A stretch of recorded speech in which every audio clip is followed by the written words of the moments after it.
अस्सलामुअलैकुम जी, क्या हाल चाल है जी? ठीक है, तबीयत से ठीक है। मैं हूं मोहम्मद अदनान और आप देख रहे हैं आपका अपना YouTube channel the culture of जनूबी पंजाब। तो वीडियो शुरू करने से पहले तमाम व्यूवर्स से रिक्वेस्ट है, जो व्यूवर्स हमारे चैनल पर न्यू हैं काइंडली हमारे चैनल को सब्सक्राइब कर लीजिए और बेल आइकन को ज़रूर प्रेस कीजिएगा ताकि हमारी न्यू आने वाली वीडियोज़ के नोटिफिकेशन जो है वो आपको बर वक्त मिलते रहें। तो आज की वीडियो में जी हम इकट्ठा करेंगे जी देसी खालस देसी जो है वो शहद। तो आइए आपको दिखाते हैं जी ये शहद हम कैसे इकट्ठा करते हैं। सर्दियां आने वाली हैं और शहद की अशद ज़रूरत है। ये छोटे बड़ों सब के लिए जो है मुफीद होता है। ख़ास तौर पर जो छोटे बच्चे होते हैं 1 या 2 साल के, सर्दियों में नज़ला ज़ुकाम बुखार रहता है, जिसकी वजह से जो छोटे बच्चे हैं वो मेडिसन वगैरह जो है ज़्यादा यूज़ नहीं कर सकते। तो इसलिए उनके लिए अंडा और शहद जो है ये बिल्कुल मुफीद है। तो कल मेरी वैसे ही नज़र पड़ी थी घर के बाहर हमारे दरख्त के ऊपर, एक जो है शहतूत का दरख्त है, एक आम का दरख्त है। तो आम के पेड़ के ऊपर और शहतूत के पेड़ के ऊपर मैंने देखा कि मक्खियों का जो है वो छत्ता लगा हुआ है, हनी बीज़ का। तो मुझे तो उतारना नहीं आता, तो एक दोस्त को बोला था, उसने आज का टाइम दिया था। तो फिर वो जो है ना शायद वो आएगा और मैं अभी उसका इंतज़ार कर रहा हूँ, वो आएगा तो फिर हम उतारेंगे और आपके साथ शेयर करेंगे। फाइनली शहद जो है वो हमने उतार लिया है। अब आपको एक और चीज़ दिखाने लगा हूँ। हमने जो उतारा है वो छोटा शहद है, वो आपके साथ वीडियो शेयर भी करेंगे, आपको दिखाएंगे भी कि वो हमने कैसे इकट्ठा किया है। उसको निकालने के बाद हमने उसको छान लिया है और एक साफ़ जो है वो बोतल के अंदर जो है वो उसको जमा कर लिया है।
जो दो हमें मिले थे वो तो हमने उतार लिए हैं। एक और हमने देखा है इधर हमारे पेड़ के ऊपर है, शरीं के पेड़ के ऊपर। तो वो बड़ा है, अभी उसको तकरीबन मेरा ख्याल है कि 3 से 4 दिन हुए हैं वो इधर आके बैठा है। तो 3 4 दिन जो होते हैं मैक्सिमम, इसमें जो है इतना शहद की मकदार वो मक्खियाँ जो है वो नहीं बना पाती।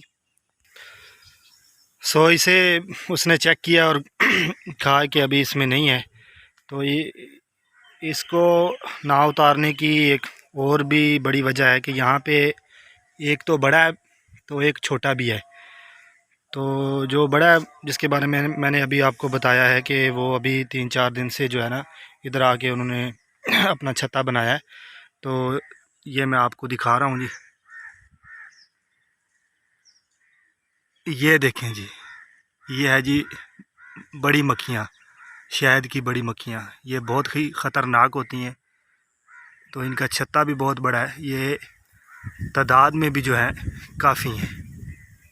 ये देखें जी, ये जूम करके मैं आपको दिखा रहा हूँ।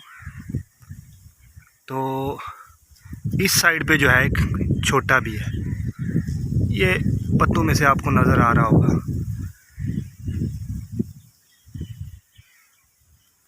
तो इनको है जो इंशाल्लाह नेक्स्ट 5-6 रोज़ के बाद जो है इनको हम उतारेंगे, तो वो भी वीडियो जो है वो आपके साथ हम शेयर करेंगे। तो इंशाल्लाह आज के वीडियो का यहीं पे जो है इख्तिताम करते हैं। कल इंशाल्लाह एक नए व्लॉग के साथ, एक नई वीडियो के साथ आपकी खिदमत में दोबारा हाज़िर होंगे। तब तक के लिए अल्लाह हाफिज़। दुआ है कि अल्लाह पाक आप सबको अपनी रहमत के साए में रखे और हर दुख दर्द और तकलीफ़ से जो है सबको महफूज रखे। अल्लाह पाक आपका हामी व नासर हो। वस्सलाम।